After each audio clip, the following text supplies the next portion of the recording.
প্রথম এবং দ্বিতীয় শ্রেণীর সরকারি চাকরিতে কোটা পদ্ধতি পুনর্বহালের প্রতিবাদে সারা দেশব্যাপী বিভিন্ন শিক্ষা প্রতিষ্ঠানে সাধারণ শিক্ষার্থীরা যে আন্দোলন কর্মসূচি পালন করছেন তারই ধারাবাহিকতায় আজ দ্বিতীয় দিনের মতো জগন্নাথ বিশ্ববিদ্যালয়ের সাধারণ শিক্ষার্থীরা এর প্রতিবাদে বিক্ষোভ মিছিল এবং আন্দোলন কর্মসূচি পালন করেছে। এদিন বেলা 12টার দিকে বৈষম্য বিরোধী ছাত্র আন্দোলন জগন্নাথ বিশ্ববিদ্যালয়ের ব্যানারে বিশ্ববিদ্যালয়ের কলা অনুষদ থেকে সাধারণ শিক্ষার্থীরা একটি বিক্ষোভ এবং প্রতিবাদ মিছিল বের করে। এটি প্রথমে পুরো ক্যাম্পাস প্রদক্ষিণ করে এরপর শিক্ষার্থীরা বিশ্ববিদ্যালয়ের মূল ফটকের সামনে অবস্থান কর্মসূচি পালন করেন।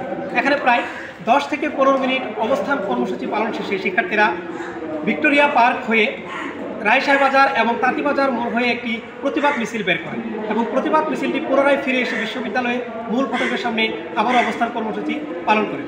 এখানে অবস্থান কর্মসূচি পালন শেষে বিশ্ববিদ্যালয়ের শান্ত চত্বরে অর্থাৎ ভাস্কর্য চত্বরে শিক্ষার্থীরা একটি প্রতিবাদ কর্মসূচি পালন করেন এবং প্রতিবাদ সমাবেশে শিক্ষার্থীরা আগের দিনে যে 4টি দাবি তারা জানিয়েছিল সেই 4টি দাবি তারা পুনরায় উত্থাপন করে এবং আগামীকাল থেকে সারা দেশব্যাপী বিভিন্ন প্রায় প্রত্যেকটি শিক্ষা প্রতিষ্ঠানে এই আন্দোলন কর্মসূচি লাগাতারভাবে চলবে বলে তারা ঘোষণা প্রদান করে।